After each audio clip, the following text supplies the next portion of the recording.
gostaria de dar boa noite e boas-vindas a todos, em nome da Sociedade Brasileira de Angiologia e Cirurgia Vascular Regional do Distrito Federal. É um prazer hoje estarmos aqui com vocês.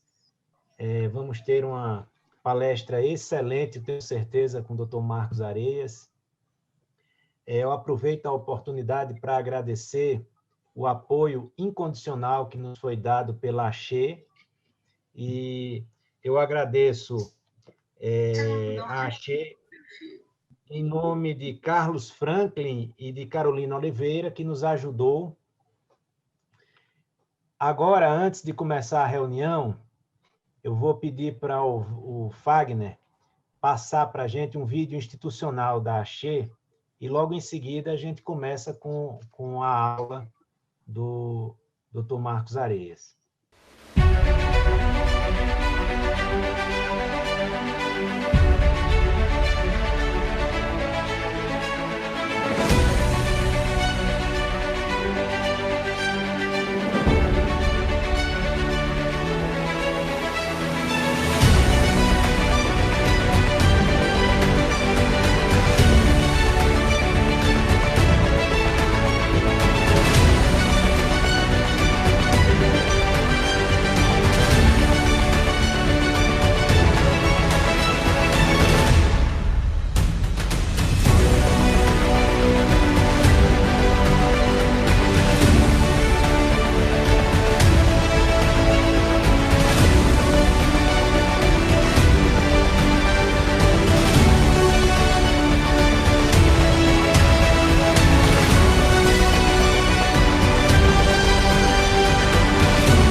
bem, belíssimo vídeo.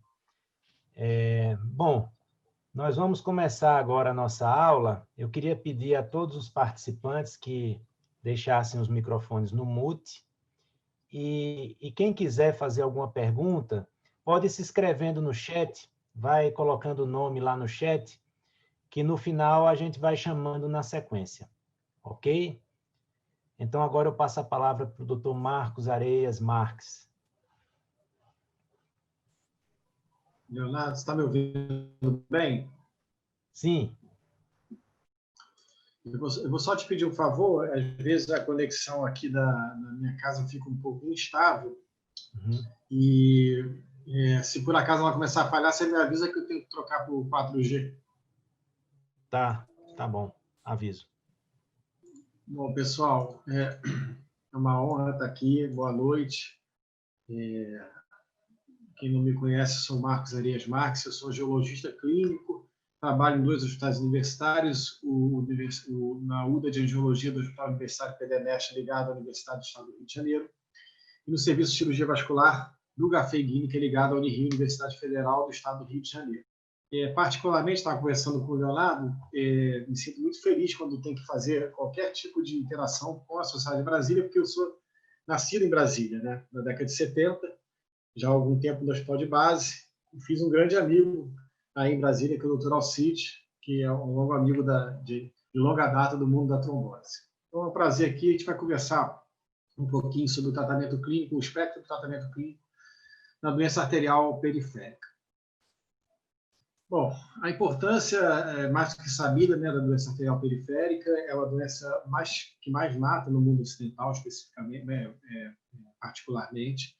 Existem 202 milhões de portadores do DAP do mundo, entre os pacientes sintomáticos e assintomáticos. Essa prevalência de DAP é estimada entre 3% a 10%, e ela tem um crescimento exponencial com a idade, chegando a 20% nos pacientes acima de 80 anos. Da forma sintomática, existe uma prevalência global de 3%, e da mesma forma, um aumento progressivo com a idade, chegando a 6% em pacientes com 60 anos. E apesar de todo o esforço que é feito em relação aos cuidados com saúde, a campanha contra o tabagismo, controle dos fatores de risco, a melhora da alimentação, a incidência da doença arterial periférica vem crescendo na última década, 23%. Isso se deve, naturalmente, ao envelhecimento da população, que é um dado interessante, mas também aos maus hábitos, ao aumento da carga tabágica da população, especialmente da população das camadas sociais menos afortunadas, e aos maus hábitos alimentares, com diabetes médio, resistência insulínica, enfim, todo o contexto que aumenta os fatores de risco para o desenvolvimento da doença. A importância não só médica, nós somos médicos, nós estamos treinados, fomos educados e treinados para tratar os nossos pacientes e prevenir grandes problemas, mas tem uma importância, inclusive, econômica. Estima-se que o gasto anual nos Estados Unidos com prevenção e tratamento da doença aterosclerótica como um todo, não necessariamente só da DAP, custa 21 bilhões de dólares por ano. Particularmente, nosso paciente da DAP, que é o nosso universo de tratamento, é o paciente das manifestações das doenças ateroscleróticas sistêmicas. O paciente com DAP é o paciente mais grave. O paciente com DAP é aquele que tem mais doenças associadas, mais comorbidades relativas à aterosclerótica, quando comparado ao paciente, por exemplo, com doença coronariana isolada. Na doença coronariana, 24,7% vão apresentar doença aterosclerótica em outros leitos, em outros setores do corpo humano. Já na DAP, isso chega a quase 70%, dependendo do trabalho, da diretriz que a gente avaliar, de pacientes que apresentam DAP vão ter a doença aterosclerótica se manifestando em outras partes do corpo. Portanto, a doença arterial periférica hoje é considerada um marcador de gravidade da doença aterosclerótica, porque ela tem maior prevalência de outras comorbidades relacionadas à doença e reflete uma doença em grau mais avançado. E, com isso, nesses nossos doentes, nós temos aumento dos eventos cardiovasculares maiores, infarto agudo do miocárdio, morte cardiovascular, AVC isquêmico, necessidade de hospitalização por falência cardíaca e revascularização, e também aumento de número de eventos maiores de membro, como amputação, qualquer tipo de intervenção cirúrgica, seja ela tradicional ou endovascular, trombose ou readmissão hospitalar. De uma forma geral, isso é publicado no TASC 2, são dados do TASC 2 publicados no Jornal Vascular Brasileiro ainda lá em 2007, essa é a história natural da doença arterial periférica. Para cada 100 pacientes que nós temos sintomáticos da doença arterial periférica, que é contínuo, por exemplo, nós vamos ter 100 pacientes que são sintomáticos, mas não são diagnosticados pelo sistema de saúde, vamos ter 300 pacientes assintomáticos. Do ponto de vista da história sistêmica desse paciente, desses 100 pacientes sintomáticos com DAP, que são aqueles que chegam até a gente, 5 a 10% vão ter eventos cardiovasculares não fatais, 30% vão morrer nos próximos 5 anos, especialmente em doença coronariana e doença cerebrovascular, e mais ou menos 55 a 60% permanecem estáveis ou mesmo melhoram para os tratamentos adequados. Do ponto de vista do membro, exclusivamente, 75% desses pacientes vão permanecer estáveis com o tratamento clínico, porém 25% deles vão piorar, 5% sofrendo algum tipo de intervenção cirúrgica e 2% indo para algum tipo de amputação, especialmente amputação maior. E por que a gente tem que investigar ativamente a DAP e não passivamente? Porque para cada 100 pacientes, lembra que para cada 100 pacientes portador de DAP sintomática, que normalmente é o paciente que chega ao nosso ambulatório, a gente vai ter 300 pacientes com DAP assintomático. Lembrando que a DAP é um marcador de gravidade cardiovascular global. Nós vamos ter 100 sintomáticos que não têm acesso ou não chegam por algum motivo no sistema de saúde. Então, a gente tem que investigar, porque é um marcador de aterosclerose sistêmica, é um marcador de gravidade da aterosclerose sistêmica, a grande maioria é assintomática, portador da doença é assintomática, então a gente tem que investigar ativamente esse perfil de pacientes nos nossos ambulatórios e consultórios. A DAP tem alta associação com evento cardiovascular maior ou evento maior de membro, limita a capacidade produtiva do doente que tem a DAP, e particularmente na década de vida mais produtiva, quarta, quinta década de vida, ela começa a se manifestar e vai limitar a capacidade produtiva desse sujeito. Isso, naturalmente, vai ter um impacto socioeconômico, levando aquele grau de custo que a gente viu no início da aula nos Estados Unidos e, certamente, algo similar no Brasil. Como eu investigo a DAP? A melhor forma de rastreamento da DAP é o exame simples, que todos nós aprendemos na nossa formação, como geologista, como cirurgião vascular, que é o índice tornozelo-braço com dupla ultrassom portátil. Exame não invasivo, barato e simples de se fazer. Que perfil de paciente eu devo rastrear a DAP? Em qual paciente eu devo pensar ativamente, rastrear e fazer o ITB para investigação e diagnóstico da DAP? Qualquer paciente que tenha manifestação clínica da aterosclerose, ou seja, ele não tem queixa de membros, mas é sabidamente portador de doença coronariana aterosclerótica, doença cerebrovascular, aneurisma de aorta abdominal, doença renal crônica e insuficiência cardíaca congestiva. Se o paciente, mesmo não tendo queixa de membros, fizer uma consulta contigo no seu consultório, no seu ambulatório, você deve, nesse paciente, rastrear ativamente com o ITB a possibilidade dele ser portador da DAP. O outro grupo de pacientes que se beneficia de uma investigação ativa é aquele paciente que tem suspeita clínica de DAP, ausência de pulso, presença de sopros no exame físico, queixa de claudicação intermitente ou uma úlcera de difícil cicatrização. E o terceiro grupo que se beneficia da busca ativa é um grupo assintomático que é considerado de alto risco, aqueles pacientes, como a gente viu, acima de 65 anos, a doença cresce exponencialmente a partir dos 60 anos, ou menor de 65 anos, mas tem outros fatores de risco para a doença cardiovascular, como, por exemplo, diabetes mellitus ou tabagismo. Ou seja, paciente acima de 65 anos é mandatório fazer índice tornozelo-braço para rastrear a DAP assintomática, porque ela é um marcador de doença aterosclerótica e, normalmente, de doença aterosclerótica mais grave, mais disseminada. Se ele tiver menos de 65 anos, for assintomático, mas tiver algum outro fator de risco associado, você também tem indicação de fazer isso ativamente. Quais são os fatores de risco para a doença arterial periférica de uma forma genérica? A gente divide em modificáveis e não modificáveis. Os modificáveis clássicos são os 4 fatores de risco clássicos: tabagismo, hipertensão arterial sistêmica, diabetes mellitus e dislipidemia. Os não modificáveis são sexo masculino, a idade, a história familiar e a etnia. E existem aqueles que estão ali no meio dos dois grupos, né, que podem ser até modificáveis, mas não se sabe muito bem se tem algum impacto clínico, que é o fibrinogênio, a homocisteína, a PCRP e a interleucina 6. Mas, basicamente, a gente tem que ficar atento aos fatores de risco modificáveis, porque a gente vai tentar fazer de forma ativa uma modificação desse risco, já que os não modificáveis, como o próprio nome diz, não é modificável. De todos os fatores de risco, dos 4 grandes fatores de risco, o mais associado à doença arterial periférica é o tabagismo. E daí não tem conversa. A meta é a abolição. Não adianta para esse paciente diminuir a carga tabágica dele. O tabagismo aumenta em 3 vezes o risco de ter DAP de forma precoce, antes dos 50 anos. E no momento que o paciente tem a DAP e continua fumando, ele tem mais chance de ter eventos cardiovasculares maiores e eventos maiores de meta. Além disso, mesmo que você trate, revascularize esse seu paciente, a permanência do tabagismo, apesar do tratamento cirúrgico, vai diminuir a distância de marcha desse paciente, provavelmente vai diminuir o tempo de perviedade do procedimento ao qual ele foi submetido.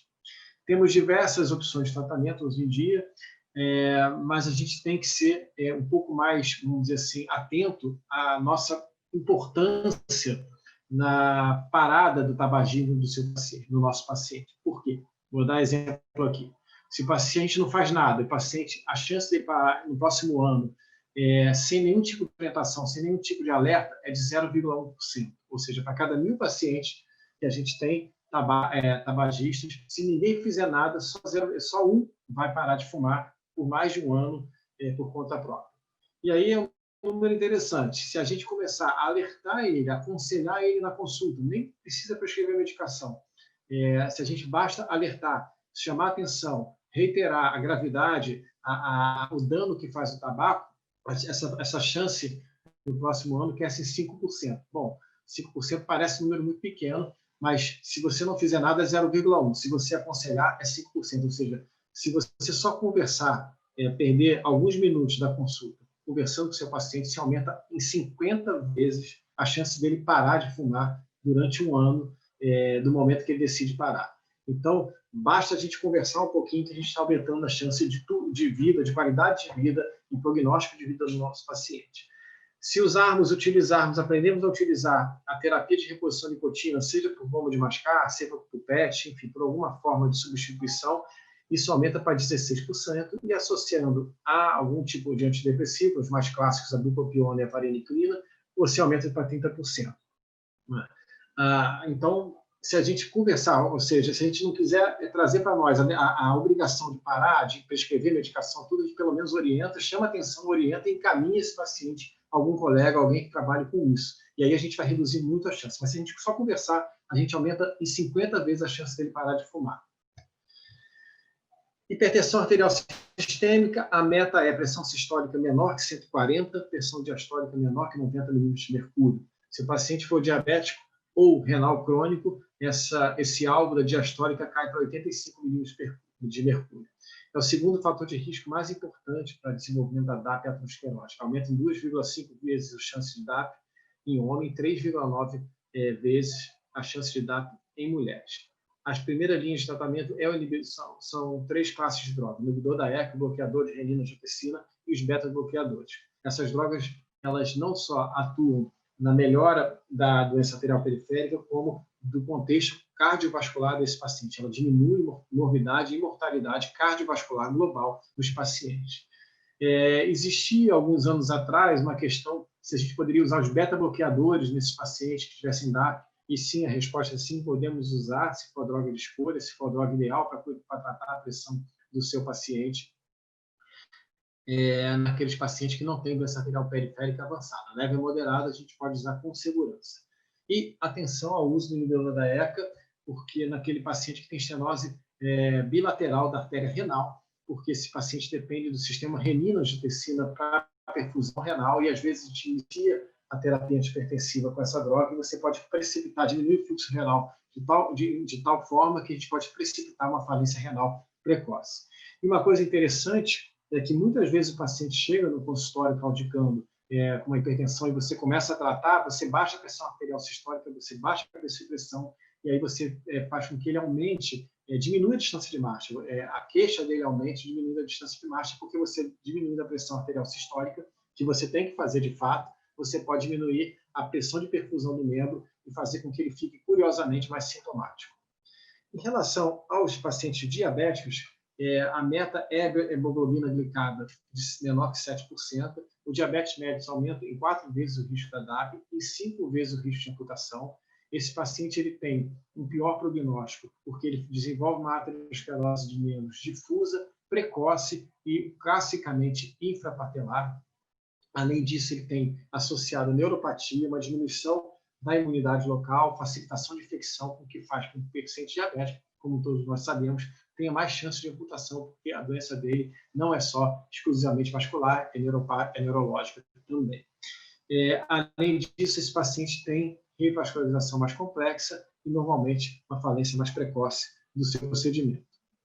Em relação à dislipidemia, é interessante que, diferentemente da relação do aumento do colesterol com a doença coronariana, essa evidência na doença arterial periférica ela é mais conflitante. Na verdade, os números muitas vezes não mostram essa relação assim tão direta. A droga de escolha é a estatina, continua sendo, porque, independente da doença arterial periférica, ela vai reduzir os eventos cardiovasculares maiores, principalmente a estatina, com a sua ação anti-inflamatória, né, a sua ação pleiotrópica, diminuindo a produção de fibrina, formação de fibrina, alterando a composição da placa, diminuindo os níveis séricos de colesterol, ela diminui morte cardiovascular e diminui os eventos vasculares maiores de membro naquele paciente portador de DAP. E do momento que o paciente tem a doença arterial periférica, a gente inicia a estatina, o tratamento é para o resto da vida. Ficar atento com seus tradicionais e clássicos efeitos colaterais, hepatite e miosite, e ficar atento à suspensão da droga se a transaminase for maior que 3 vezes os níveis basais normais, ou dor muscular muito intensa, ou elevação da CK, CKMB maior que 10 vezes os níveis basais. Muito interessante, e aí esse é um erro muito comum, é que todo paciente nosso, que é o paciente com doença arterial periférica, nas diretrizes, todas as diretrizes mundiais, ele é considerado um paciente de risco muito alto, de altíssimo risco. Essa publicação aqui é da SBC, Sociedade Brasileira de Cardiologia, que classifica qualquer doente que tenha doença vascular periférica confirmada, ele é de altíssimo risco. E esse perfil de paciente exige um alvo de colesterol, de LDL colesterol, menor que 50 miligramas por decilitro. Esse alvo muito baixo, muitas vezes foi criticado, ele vem descendo, quando eu me formei, era de 130, depois passou para 100, depois passou para 90, depois passou para 70 e hoje passou para 50. Ou seja, nosso paciente é um paciente grave, tem doença aterosclerótica mais disseminada, mais avançada, então ele precisa uma redução mais drástica do LDL colesterol. E aí, o erro mais comum no nosso dia a dia, que eu vejo muito, já errei muito também, é que nosso paciente precisa de doses de estatina, seja atorvastatina, seja rosuvastatina, seja a combinação de simvastatina com ezetimibe, já em altas doses. Já começar de atorvastatina 40.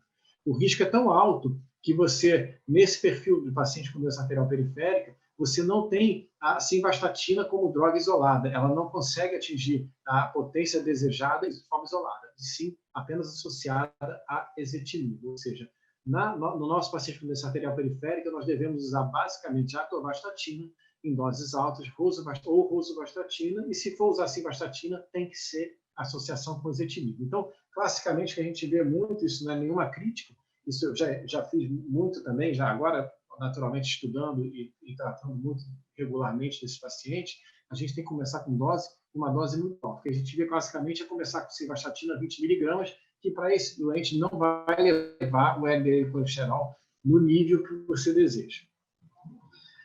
O grande avanço no tratamento da dislipidemia é a chegada dos corpos monoclonais, e aí nós temos 2 no Brasil, para tratamento, que são os inibidores da PCSK9, que é o evolucumab e o alirocumab, que são drogas subcutâneas de administração mensal ou quinzenal, mas são drogas muito caras. Então, hoje, ainda a indicação do uso dela ainda é restrita aos pacientes que não respondem à terapia convencional ou não conseguem chegar com a terapia convencional ao nível sérico de LDL colesterol desejado, aquele paciente que tem hipercolesterolemia familiar ou aquele paciente que tem intolerância à estatina por hepatite ou por miosite. Em relação aos triglicerídeos, também essa relação com a doença arterial periférica também não é muito forte, há controvérsias quanto ao papel da hipertriglicilidemia nos pacientes com doença arterial periférica, mas se for escolher uma droga, a gente tem que usar os fibratos, que são a droga de escolha desse paciente. Muito se pergunta em trombose venosa profunda, mas muito se pergunta também do papel da homocisteína na doença arterial periférica. A homocisteína é um aminoácido formado pelo metabolismo da metionina, que é dependente do ácido fólico, vitamina B6 e B12. Teoricamente, os pacientes com homocisteína aumentada ela tem mais incidência da doença arterial periférica do que na população geral, mas hoje ele não é considerado, mas aí está possível fator de risco, ele não é considerado um possível fator de risco isolado. Eventualmente, se você pedir, você pode tratar com reposição de ácido fólico, B6 ou B12, mas não se deve solicitar de forma rotineira a homocisteína na investigação e na correção dos fatores de risco desse perfil de paciente. Fora, já saindo um pouquinho do contexto do fator de risco, o grande salto, na minha opinião, depois da cessação do tabagismo, é fazer com que o paciente entenda a gravidade do paciente, da doença que ele tem e da necessidade de atividade física regular, atividade física aeróbica. E a meta da atividade física, você tem que determinar números para esse paciente para ele poder se inserir em alguma atividade física que ele deseja e ver se ela vai ter resposta ou não. A meta é 150 minutos de intensidade moderada ou 75 minutos de alta intensidade por semana. Tá? São por semana. Então, se o paciente com intensidade moderada, e aí existem nas diretrizes, eles especificam melhor o que é uma atividade moderada, leve ou de alta intensidade, ele vai ter que fazer pelo menos meia hora durante 5 dias. Se ele optar por fazer 75 minutos de alta intensidade, ele vai ter que fazer aí 25 minutos a cada 3 dias. Né? Preferencialmente, essa atividade física deve ser supervisionada. Eu sei que isso é uma limitação, mas a supervisão faz com que o paciente tenha fidelidade ao seu tratamento, especialmente se ele pagar por essa supervisão. Né? E de todos os tratamentos propostos, e aí eu digo, incluindo o tratamento cirúrgico, a atividade física aeróbica é a conduta que vai mais aumentar a distância de marcha, chega a 230%. E é uma ação múltipla da atividade aeróbica, ela tem uma ação múltipla no tratamento da doença arterial periférica, porque melhora a performance metabólica muscular, como em qualquer exercício, mesmo a gente que não tem DAP, se começarmos a fazer exercício, a gente vai melhorar a performance metabólica do nosso músculo. A gente vai condicionar o nosso corpo a fazer uma biomecânica de marcha que incomode menos, que seja menos sofrido. Então, você vai ter treinamento, fruto de treinamento, você vai melhorar a performance e a mecânica da sua marcha. Além disso, você vai atuar no controle do fator de risco da pressão arterial, do diabetes médio, da dislipidemia. Lembrar que a contração muscular, o músculo vai captar o LDL colesterol periférico, e do tabagismo. O controle da ansiedade ajuda o controle do tabagismo. E muitas vezes o paciente que adota a atividade aeróbica de forma regular e de forma sistemática, ele muitas vezes diminui o número de remédios da prescrição, barateia a prescrição e ele fica muito feliz com isso. Além disso, ele melhora o corpo, melhora a autoestima, porque ele emagreceu e com a melhora da autoestima ele passa a ter uma tolerância à dor. Então, de tudo que a gente falou aqui, claro que a medicação vai ser fundamental para o controle da pressão, para o controle do diabetes, para ajudar na parada do tabagismo, mas se você conseguir fazer com que seu paciente compre a briga de que a atividade aeróbica vai ser fundamental, de tudo, é que é a conduta que mais abrange os fatores de risco. Quanto à terapia antiagregante e anticoagulante, a gente recentemente teve alguns avanços, mas o fato é que as diretrizes sugerem já há alguns anos o uso de alguma antiagregante. O clopidogrel, por causa do estudo CAPRI, publicado, se não me engano, em 1996 na Lancet, mostra que reduz os eventos cardiovasculares maiores quando comparado à aspirina. Mas, é claro, você pode usar a aspirina, o AS, como a preferência inicial por uma questão financeira. Né? Mas os antiagregantes plaquetários, eles estão há alguns anos na diretriz, mas muito mais pela redução dos eventos cardiovasculares maiores e pela manutenção da perviedade de revascularização do que necessariamente como uma droga que atue na doença arterial periférica em si. A dupla antiagregação ainda é restrita após intervenção endovascular por pelo menos 30 dias, de acordo com a diretriz do ESC, mas a maioria dos grupos de 6 meses a 1 ano. E mais recentemente, publicado em 2018, nós tivemos a publicação do estudo COMPASS da rivaroxabana, dupla via de inibição associada ao AS 100 miligramas, um desfecho combinado favorável, reduzindo 46%, por exemplo, o AVC isquêmico, e 70% as amputações maiores, com aumento de sangramento, porém, aumento de sangramento não era sangramento fatal ou sangramento maior, sistema nervoso central principalmente. O estudo Voyage da doença arterial periférica, que nós, lá no PDNEST, nós participamos desse estudo, mostrou um desfecho favorável também naqueles pacientes que usavam dupla via de inibição após a revascularização. Isso foi uma grande mudança, assim como os anticorpos monoclonais no tratamento das lipidemias, foram os dois grandes saltos recentes no tratamento da doença arterial periférica. Quanto à melhora do fluxo sanguíneo, aí a gente entra um pouco numa panaceia dos hemorreológicos e dos vasodilatadores, e algumas das drogas têm características hemorreológicas e vasodilatadoras, algumas delas mais vasodilatador que hemorreológica e outras mais hemorreológicas vasodilatadoras, mas existem duas drogas aprovadas pela FDA para o tratamento da claudicação intermitente, para o tratamento sintomático, né, que é a claudicação intermitente, que é a pentoxifenina, que teoricamente é uma droga que aumenta a flexibilidade de células sanguíneas e do fibrinogênio e diminui a distância de massa de dor. Ela pode ser feita oral ou venosa. Na verdade, a pentoxifenina tem ampolas, né, para administração venosa, muitos colegas até não sabem disso. Uma dose de 1.200 miligramas divididas em 3 tomadas de 400 miligramas por dia. E o cilostazol, que é um inibidor da fosfodiesterase 3, que é um vasodilatador e antiagregante plaquetário, e também tem alguma propriedade hemorreológica. O cilostazol aumenta a distância de massa de dor na dose de 100 a 200 miligramas dia, preferencialmente 30 minutos antes ou 2 horas após as refeições. Os principais efeitos colaterais, quem está habituado a usar essa medicação, e é muito relativamente comum, é cefaleia, e quase um terço dos pacientes, diarreia ou palpitação. A cefaleia ela costuma ser tolerada com a continuidade da prescrição. Muitas vezes o que a gente faz se o paciente desenvolve cefaleia, a gente reduz a dose para metade, ele se adapta e depois você volta à dose preconizada no tratamento da doença arterial periférica. Entre a cilostazol e a pentoxifenina, o cilostazol nos trabalhos mostrou que é a droga da melhora de fluxo sanguíneo que mais aumenta a distância de marcha.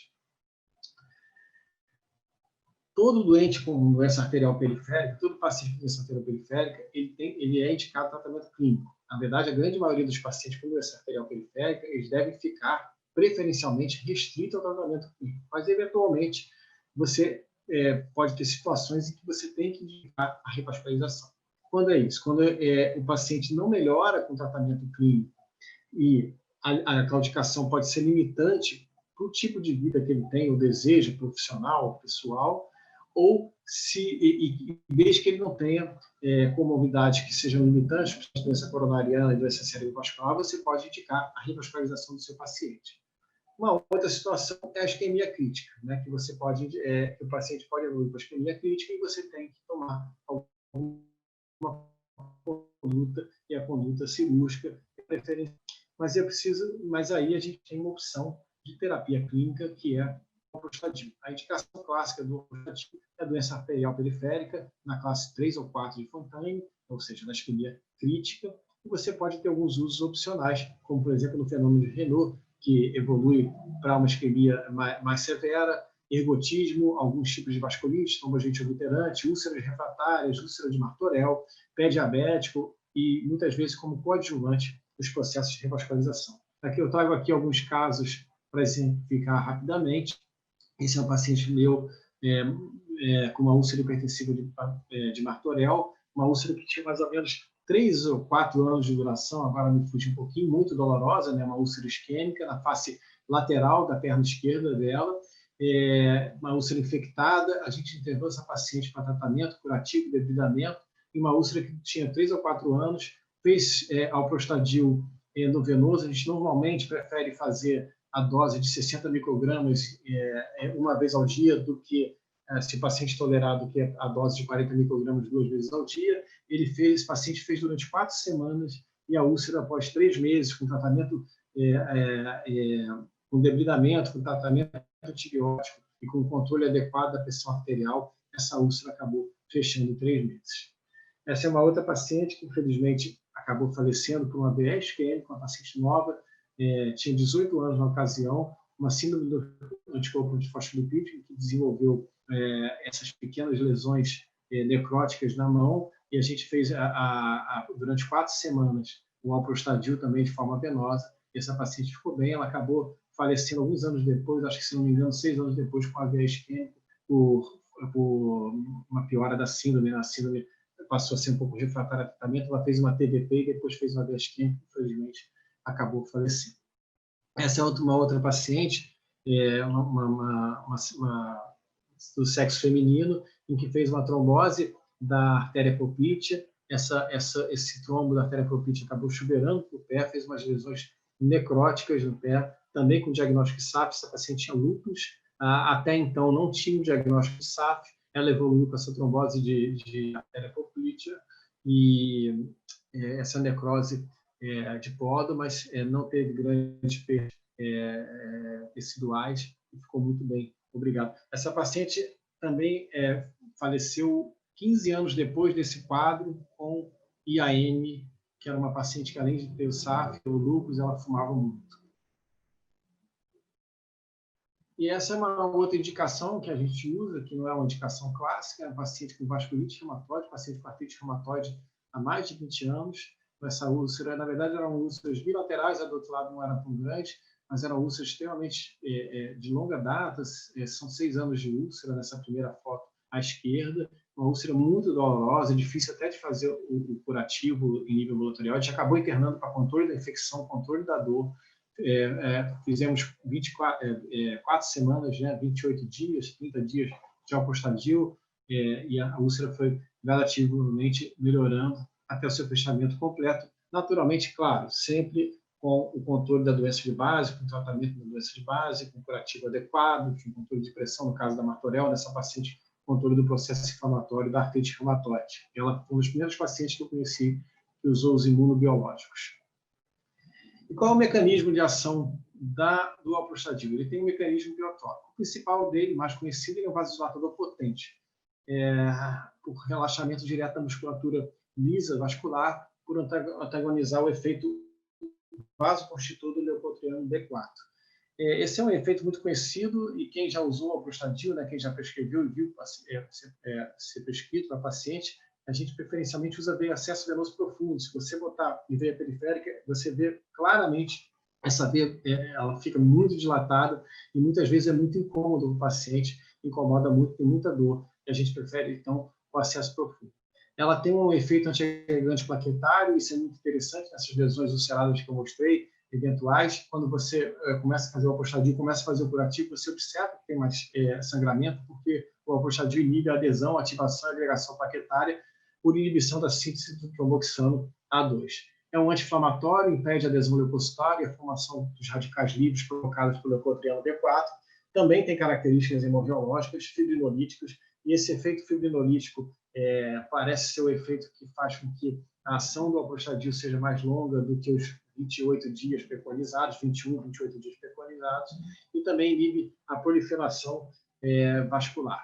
Esse é um trabalho interessante já de algum tempo, de 2007, de um colega já infelizmente falecido, o Dorival Moresco, lá do Paraná, se não me engano, de Maringá, em que ele mostrou em ratinhos submetidos à isquemia em cortes histológicos um aumento de 40% do número de capilares no tecido isquêmico dos ratos após 2 semanas de infusão da alprostadil. Claro, eu falei que é uma droga que tem, como toda medicação, efeitos colaterais importantes. O principal, por ser um vasodilatador extremamente importante, é a hipotensão taquicárdica. O paciente tem que estar deitado, tem que estar acamado, preferencialmente com acesso venoso profundo. Pode provocar trombocitopenia. Essa trombocitopenia não tem impacto clínico, mas a gente vê a ação do alprostadil ao fazer os curativos na manipulação. Você vê que ele é um antiagregante plaquetário potente também. Pode dar edema pulmonar pela vasodilatação intensa, então ele pode ser contraindicado na doença cardíaca, insuficiência cardíaca das fases mais avançadas. Pode provocar elevação de enzimas hepáticas, cefaleia rubofacial, sensação de calor. É uma coxa frequente, isso você consegue atenuar fazendo uma infusão mais lenta da medicação. Pode dar diarreia, náuseas, vômitos e flebite superficial, porque é um vasodilatador muito potente. As contraindicações a drogas, é claro, naturalmente, se o paciente tem relato de hipersensibilidade à droga, se tem doença cardíaca congestiva classe 3 ou 4 da classificação da New York Heart Association, estenose aórtica mitral severa, coronariopatia sintomática, IAM nos últimos 6 meses, DPLC severo, porque é uma droga metabolizada no pulmão, então ela precisa do tecido pulmonar para sua metabolização, não deve ser usada em grávidos, amamentação ou em pacientes menores com 18 anos, em paciente com doença renal crônica avançada. Que fala as diretrizes sobre o alprostadil. A TASC-2, que eu citei no início da aula, da história da doença natural, da história natural da doença renal periférica, fala que o nível de evidência o alprostadil acelera a cicatrização das úlceras, diminui taxas de amputação maiores, não melhora a sobrevida pós-amputação, com nível de evidência A, e não há outra farmacoterapia que possa ser recomendada nos pacientes com isquemia crítica de membros. A CCP 2012 sugere que em todos os pacientes com isquemia crítica e prostanoide associada à terapia antiagregante plaquetária, seja aspirina, seja clopidogrel, pode ser usado. O consenso do ESC de 2011 fala que, se a revascularização é inexequível, os prostanoides devem ser avaliados, avaliando naturalmente cada caso. O consenso do ESC de 2017 não há uma menção específica, ele cita o alprostadil, mas ele não situa o alprostadil no tratamento da isquemia crítica. O conceito da American Heart Association fala que os prostanoides não são recomendados nos pacientes com isquemia crítica. Essa não recomendação tem nível de evidência muito baixa e, curiosamente, essa não recomendação é baseada numa revisão do Cochrane, do foro na Cochrane, em 2010, que mostra que, na verdade, os prostanoides podem provocar alívio de dor, aceleração da cicatrização da úlcera e redução de amputação maior. Os consensos do ISR e o ISB de 2014 propõem o uso de prostanoide, seja o iloprost ou o alprostadil, por 3 a 4 semanas em pacientes com isquemia crítica e diabetes médio para alívio da dor, enquanto aguarda a cirurgia, uma conduta eletiva, naturalmente seletiva. Esse consenso de 2019 sugere avaliar os prostanoides seletivamente para os pacientes com dor e repouso e lesões pequenas que não serão submetidos à revascularização. O consenso do início de 2019 também não faz menção específica aos prostanoides. Para finalizar, pessoal, o que essa revisão feita no ano de 2019 no Angiology, publicado, sugere? Sugere o seguinte, que as evidências do uso de prostanoides na isquemia crítica ainda não são de qualidade muito intensas. Portanto, não suporta o uso de forma disseminada na isquemia crítica do mesmo. Porém, o uso deve ser avaliado caso a caso. Os ensaios clínicos randomizados e as meta-análises sugerem que a prostaglandina alivia a dor de repouso, acelera a cicatrização de úlcera e reduz amputações maiores, e alguns vieses podem estar subestimando o uso dessa medicação da isquemia crítica. Quais seriam esses vieses? Principalmente o uso em paciente que, na verdade, é um paciente muito grave, muitas vezes com uma droga salvadora, uma droga miraculosa que vai salvar o seu paciente. Ela não tem esse caráter, ela é uma terapia adjuvante, seja para o paciente que fica exclusivamente tratamento clínico da isquemia crítica, ou seja, aquele paciente que é revascularizado. Ela não deve ser usada como uma terapia salvadora, e por isso, muitas vezes, ela é pouco utilizada, porque tem-se uma falsa impressão de que ela não tem nenhum tipo de benefício no seu paciente.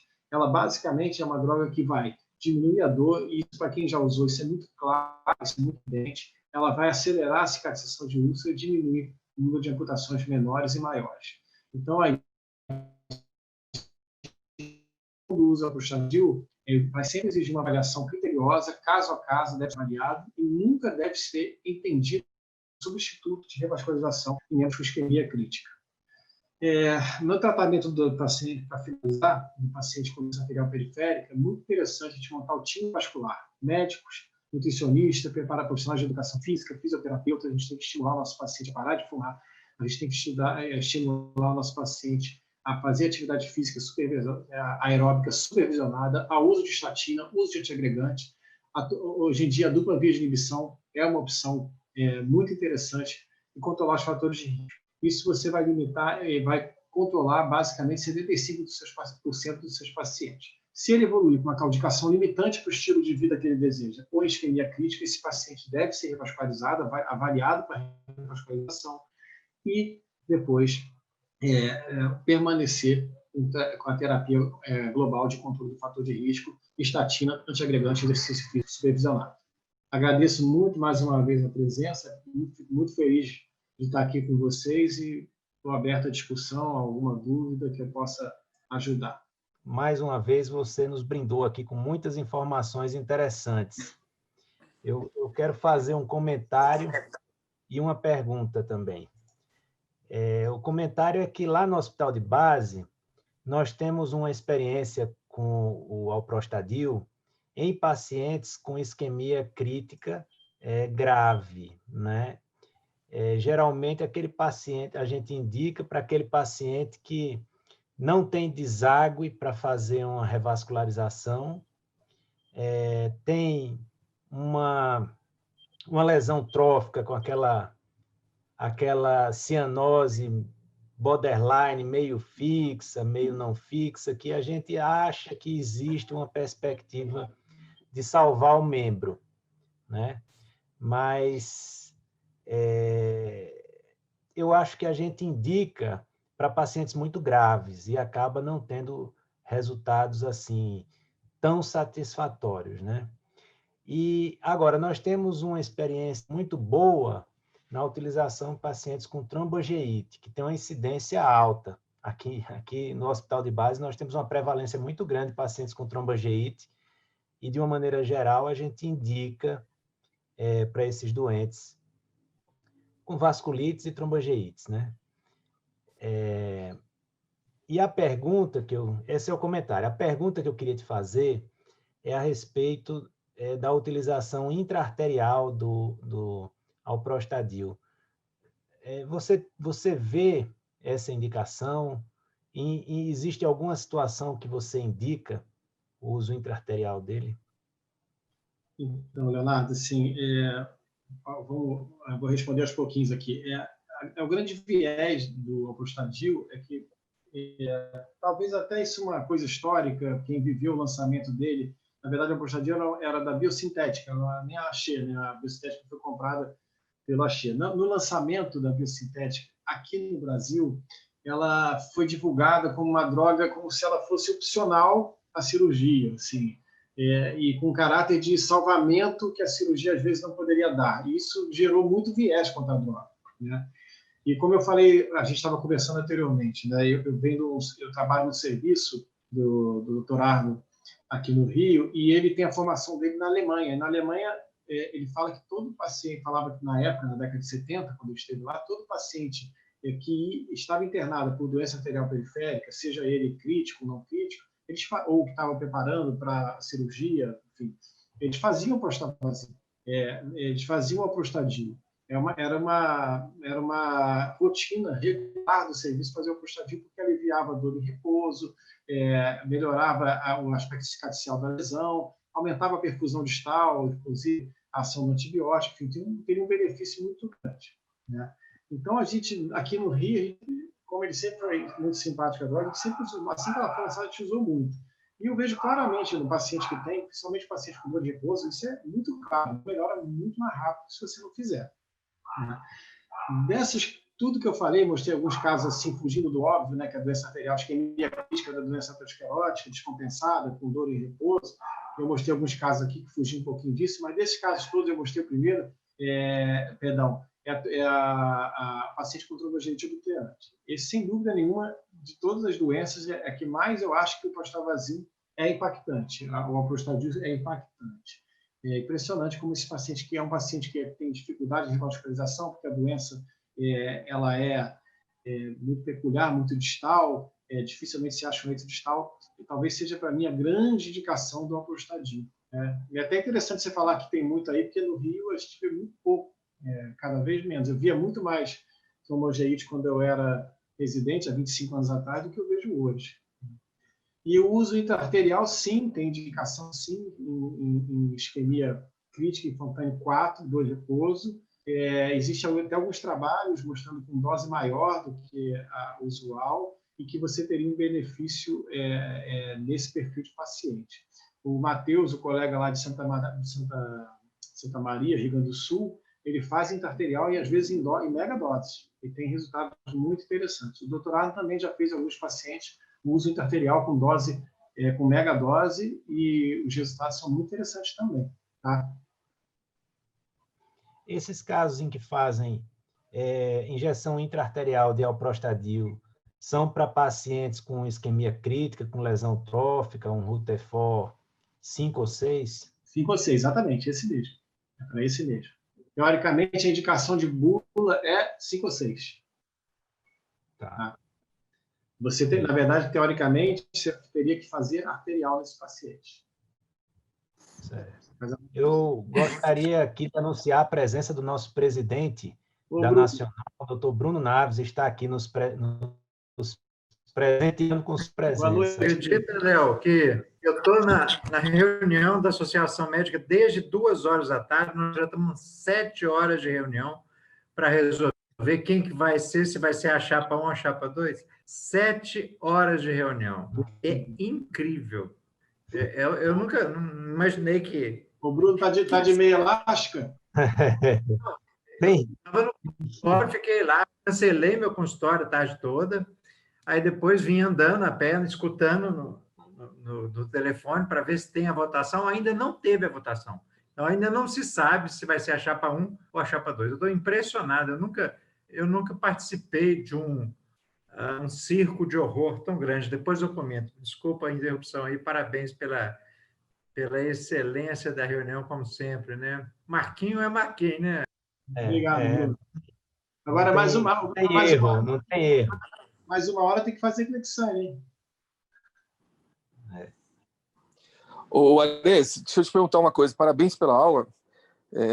Como sempre, as aulas são muito boas e você dá um enfoque assim que a gente, cirurgião vascular, de repente não faz, às vezes, da maneira mais completa esses tratamentos clínicos, essas coisas a gente tem que fazer, né? Na verdade, é muita coisa na medicina, né? Muito detalhezinho. O que eu queria te perguntar é o seguinte: a gente vê nas aulas de anticoagulação, na DALP, nas aulas de COMPAS, da dose vascular do Xarelto, a questão do cilostazol e da associação com possibilidade de usar a dose vascular do Xarelto. Aí fala-se muito que o cilostazol não tem efeito, então você suspende o cilostazol e mantém a dose vascular de 2,5. Mas a gente não sabe, a experiência varia muito, você sabe que, igual você falou, de repente os pacientes que são variados, aí a gente tem resultados diferentes, a questão do efeito do cilostazol. Mas a pergunta é, o que você acha? Você tem paciente que você começou a usar, um paciente com DALP, começou a usar, você está usando cilostazol, está tendo um resultado bom de marcha, de aumento da área de distância caminhada, com esse tratamento, um antiagregante, o cilostazol. Pelo cilostazol ou não, a gente não sabe, mas você está tendo esse resultado, a gente tem. Você acha que estaria indicado já entrar essa dose vascular da rivaroxabana e você acha que é muito complicado, embora não tenha trabalho, manter esse cilostazol? E qual a sua opinião? Você acha que no Xarelto a gente vai tratar a claudicação com essa dose vascular da rivaroxabana e abandonar os outros? Vamos lá, Cid, obrigado pela pergunta. Vou dar a minha opinião em particular sobre o uso do cilostazol.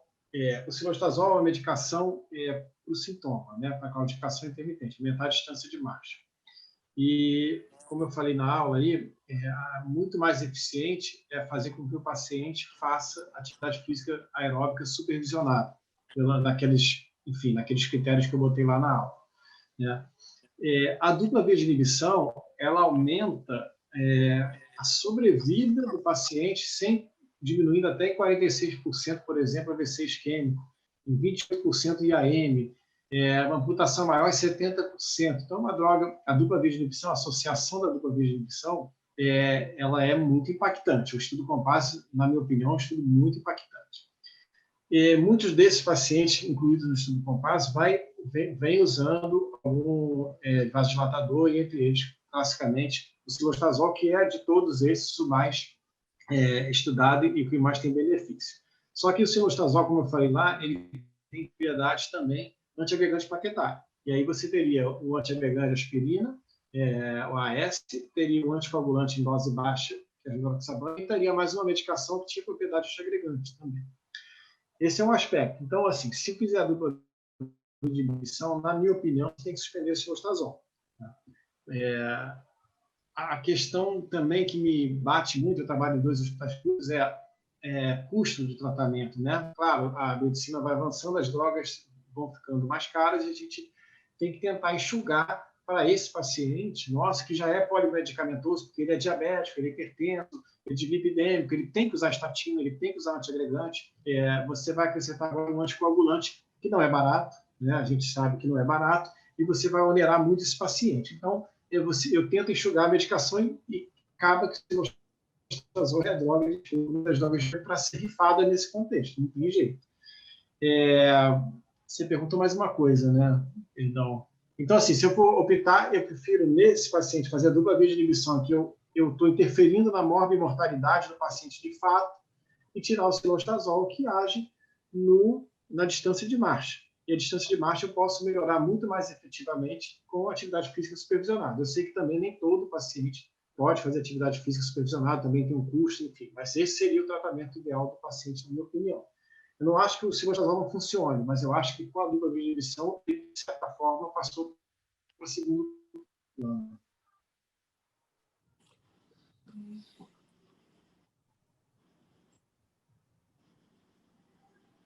Deu uma travada aqui no microfone dele. Marcos? Oi, é que minha conexão... Deu uma travadinha agora, no finalzinho dessa resposta. A pergunta que eu falei muita coisa. A outra coisa que você acha que essa dose vascular da rivaroxabana pode levar a uma melhora da claudicação, um aumento da distância de marcha, embora, igual alguns já falam que vai sair um trial aí, um COMPASS para claudicação, por exemplo. Você acredita que isso possa vir a ser realidade? Não, sim, acredito, mas isso só vai ter que ser comprovado, né? Existem relatos de pessoas que já... O problema é que a dupla via de inibição chegou ao Brasil em março e em começo de abril a gente teve lockdown. Então, nem o vascular brasileiro, o urologista brasileiro, demorou alguns meses, enquanto na Europa e nos Estados Unidos já tinha essa liberação. Então, a gente não tem experiência. Aqui tem relatos de colegas lá fora dizendo que observaram que os pacientes relatavam aumento de marcha e parece que tem um estudo em andamento sobre aumento de distância de marcha com a dupla via de inibição. Mas eu não sei se cortou a transmissão na hora que está falando, no contexto global, eu acho que já que a gente vai... esse paciente é polimedicamentoso, né? São doentes muito graves, normalmente pacientes com doença arterial periférica. Eu acho que a dupla via de inibição relegou, de certa forma, o cilostazol no segundo plano, e se aumentar a distância de marcha da dupla via de inibição, isso vai ficar bem complicado. Valeu, obrigado. Nada. Obrigado, Cid. Eu queria passar a palavra agora para o doutor Antônio Carlos, presidente do nosso congresso, que ele sempre tem uma pergunta para fazer. Doutor Antônio?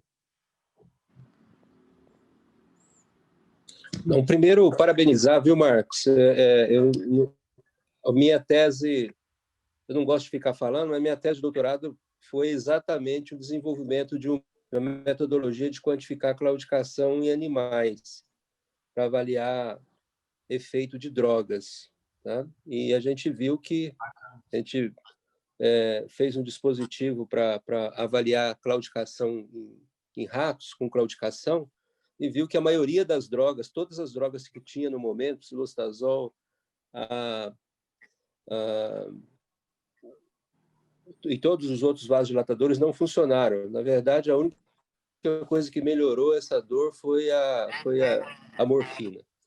Então, esse negócio da melhora da dor tem um aspecto, né, do condicionamento, do aumento do número de mitocôndrias, uma série de coisas. A outra coisa interessante, uma experiência interessante, que nós pegamos com os alunos, nós pegamos uma comunidade durante 5 anos e fizemos o índice tornozelo-braço acima de 60 anos, aquilo que você falou, como screening de uma população carente, para separar quem tinha risco de doença cardiovascular e quem não tinha. E os resultados, em termos de profilaxia primária, lá da medicina de saúde e família, foram fantásticos, em desviar esses pacientes, separar aqueles pacientes que eram potenciais complicantes de doença isquêmica, né, de DAP, e eventos maiores, cardiovasculares maiores, daqueles que não precisavam investir tanto. Só para colaborar com isso que você falou. Excelente aula, né? Muito obrigado. E esperamos todos vocês no ano que vem, né, num grande reencontro aqui em Brasília, no Congresso. Eu quero até comunicar em primeira mão aqui que a parte comercial do Congresso já começou em termos de patrocínio e está indo muito bem. Tá? Então, isso nos dá um ânimo enorme. Obrigado, Léo. Obrigado, Márcio. Eu vejo isso muito. Eu tenho colegas que trabalham na rede primária de saúde e não existe na rede primária de saúde aqui no Rio de Janeiro, por exemplo, dupla ultrassom para fazer sonografia no braço, que é uma coisa básica e barata, né? Então, esse trabalho que você citou aí, muito interessante, porque você consegue rastrear o paciente e fazer profilaxia adequada, né? E a gente minimiza, mesmo dentro do Exatamente. contexto, né? Mesmo dentro do contexto vascular, eu uso dizer que nós mesmos, muitas vezes, subestimamos a presença da doença porque o paciente não vem com a queixa. E naquela coisa de você atender, às vezes, volume muito grande, você esquece do foco. E existe um perfil de paciente que a gente tem que fazer busca ativa mesmo. Eu gostaria agora de passar a palavra ao Dr. Marco Antônio, que é o chefe do Serviço de Cirurgia Vascular lá do Hospital de Base, do Distrito Federal. Quero parabenizar, né, doutor Marcos Arezzo, uma excelente aula, muito bem explanada. Obrigado, Maria. E agradecer ao doutor Leonardo e doutor Bruno Naves, aí, que já estão colocando a nossa sociedade em atividade a 1000 por hora. Né? Bom, a gente tem algumas considerações, eu tenho principalmente, eu gostaria, porque como a gente é um chefe de serviço, a gente sempre prima pelo custo. Né? E o Alprostadil, o custo dele não é barato. E a gente vê que em hospital, principalmente de rede pública, sofremos, né, exatamente por os recursos são parcos. E o custo de um medicamento desse em uma rede pública, em um hospital, que a gente necessita de muito aporte de outros materiais, e que a gente vê que, na nossa experiência, vale o custo-benefício, doutor Marcos Arezzo?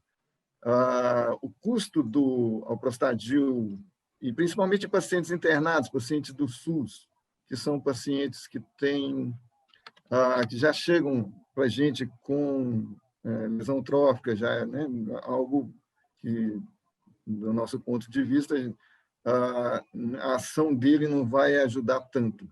Não estou respondendo, até desculpa, mas eu vejo assim, eu queria a sua opinião e a opinião dos outros colegas, né, sobre isso também. E na bula, do Alprostadil, nos coloca em uma situação onde que, em casos mais graves, não pode usar endovenoso, só intraarterial, e uma punção e uma artéria aterosclerótica nos deixa temerosos. Como solucionar? Por favor, nos responda. Né? Esse é um ponto que colocar. Né? Outro ponto também é esse aí que o doutor Alcides comentou, que em paciente de consultório, eu creio que a gente poderia sim, né, colocar isso, mas o paciente da rede SUS, também o custo, né, do Xarelto, vamos dizer, né, da Rivaroxaban, ele vai estar um pouco acima do custo da possibilidade do paciente. Bom, então, mas assim, como fazer para reduzir, aproveitar que temos aqui a Carolina, como fazer para baixar o custo dentro de um hospital público e como baixar esse custo para o paciente de ambulatório da gente, para se usar também a Rivaroxaban? Marco, vamos lá, por partes. Excelente consideração, você fez vamos dizer assim, papel do advogado-diabo agora, né? Mas olha só, Concordo com você. Primeira coisa da bula, eu concordo. Na verdade, essa indicação de bula não tinha antes, né? Ela veio de alguns anos para cá e bota um pouco, sim, em saia justa. Mas toda essa experiência, todos aqueles casos que eu mostrei, toda a nossa experiência, mesmo nas classes mais avançadas, Rutherford, Fontaine mais avançado, a gente fez endovenoso. Funcionou bem. Justamente pelas dificuldades que você está relatando aí. Eu concordo totalmente com você. E a bula, se não me engano, a Carol pode falar, é uma normatização que veio da matriz da droga, lá de fora. Não é, enfim, a gente só usa basicamente endovenoso. O doutor Arno e o Matheus Picada, lá do Sul, eles usam eventualmente arterial em megadose para situações mais críticas, com bons resultados. Mas, de uma forma geral, pelo doutor Arno, eu posso responder, ele usa endovenoso, seja qual for a classe funcional desse paciente. Tá? Mas eu concordo totalmente com você. Se você for olhar a bula ao pé da letra, ela coloca a gente numa saia justa, sem dúvida nenhuma. Quanto ao preço, eu acho que, assim, eu vou ser bem honesto com você, ela já foi uma droga muito cara. Hoje, ela é acessível naquele paciente bem indicado. Né? Toda droga bem indicada, na verdade, ela passa a ser barata, né? Desde que ela cumpra o seu papel, teoricamente, que a gente está programando. E do Xarelto eu não sei te responder. Eu acho meio inacreditável, aí vou dar a minha opinião, que eu já falei, inclusive o pessoal da Baia, eu não consigo entender como uma dose de 20, de 10, de 2,5 pode ter o mesmo preço. Eu não consigo conceber isso. Para a gente que não tem uma cabeça tão comercial, eu acho uma coisa meio estranha, né? Mas o fato é que essas drogas estão encarecendo, sem dúvida nenhuma, o tratamento do nosso paciente que não tem recurso financeiro para isso, né? O tratamento da doença arterial periférica, que era muito barato, que era um estatina, uma aspirina, de repente ele aumentou em 10 vezes o custo, né? Concordo com você também. Na casa da Rivaroxabana, o estudo Compass nos mostra que, bom, pelo menos ele é 46% de redução de AVCs, que é concentração maior, e isso seria, na verdade, caro para o paciente, mas para o sistema público não seria caro, seria barato, que você teria complicações e que o indivíduo saia do mercado de trabalho também, né? Então, bem prescrita, bem indicada, eu ainda acho que vale a pena. Temos uma pergunta aqui no chat do Dr. Carlos Schuller. Ele dá boa noite a todos e ele escreve assim: observamos uma abordagem mais agressiva, mais invasiva na DAP, principalmente fora do Brasil. Felizmente, esta não parece ser a abordagem entre os cirurgiões vasculares brasileiros. Gostaria de saber se em pacientes ambulatoriais com diabetes e DAP, apresentando lesões pequenas e estáveis, Rutherford 5, qual seria a sua primeira abordagem e se seria possível tentar o tratamento clínico? Carlos, concordo com você, nós, os cirurgiões brasileiros, sou clínico, mas os cirurgiões brasileiros, eles têm, graças a Deus, uma abordagem muito mais parcimoniosa do ponto de vista de intervenção na doença arterial periférica. Minha resposta a você, sempre, o tratamento clínico, ele é independente, assim, a abordagem clínica, tratamento clínico, eu acho que Marcos, deu uma cortadinha aí, se você puder voltar um pouquinho. Eu faço parte de serviços clínicos e faço parte do serviço cirúrgico, mas sou clínico de serviço cirúrgico. Então, tratamento clínico, para mim, é sempre universal, independente de ter indicação de revascularização ou não. Em alguns casos, sim, mais avançados, eu acho que dá para tentar somente, no caso que você está relatando aí, a princípio só com o tratamento clínico, ainda mais com a dupla via de inibição. Então, sempre, tratamento clínico sempre, independente de tudo. Muito bem. A Maria está falando aqui que o Xarelto de 10 é mais caro que o Xarelto. Eu não sei dizer, Maria, mas eu sei que o preço é muito similar, né? Porque na minha cabeça não entra muito bem nisso. Bruno, obrigado pela presença, tá? Eu amo a Regional Brasília, a simpatia de todo mundo, sinceramente. Vocês são o máximo. Obrigado, boa noite. Obrigado, doutor, pela presença. Antes de encerrar a reunião, eu gostaria de passar a palavra para a Carol, para ela fazer as suas considerações finais. Agradeço demais, Carol, a você e ao Carlos Franklin, mais uma vez, por toda a boa vontade com a qual vocês sempre nos atenderam e foram prestativos, toparam participar nessa reunião de primeira hora. Eu agradeço demais a participação de vocês. E eu deixo a palavra com você agora para as suas considerações finais. Eu queria agradecer a todos também pela participação, agradecer à sociedade pela abertura aí de poder estar dando aula do Aprostadio também com vocês. O Axê está sempre disponível aí junto com a sociedade. O ano passado também a gente já teve uma parceria. Espero que a gente continue dando continuidade aí com vocês junto com a sociedade. Obrigada a todos aí pela participação nas aulas, obrigada a todos. Doutor Marcos Areia, doutor Marco Antônio, doutor Leonardo também, por essa oportunidade de estarmos aí mais uma vez junto com vocês. Obrigada, viu, gente? Beleza. Marcos, eu queria lhe agradecer demais, em nome da Regional do Distrito Federal. Sua aula foi brilhante, sua participação aqui na nossa regional foi extraordinária. Que não era surpresa, mas você sempre nos surpreende.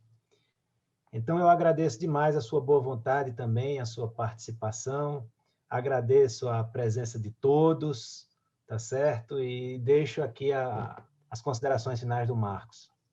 Eu que agradeço o convite, a participação de todos, a presença de nossos colegas, vários queridos colegas, que a gente acaba... Isso a epidemia trouxe bom, né? A gente acaba se aproximou virtualmente de alguns colegas que estão longe, né? Eu fico muito feliz de ter convidado, estou à disposição sempre e bom descanso para todo mundo. Vamos aproveitar o restinho do dia aí. Obrigado ao Cid, Leonardo, Antônio Carlos, Bruno, todo mundo que esteve aqui. Marco Antônio, obrigado pelas perguntas, viu? Obrigado, pessoal. Boa noite. Boa noite. Obrigada a todos aí. Boa noite.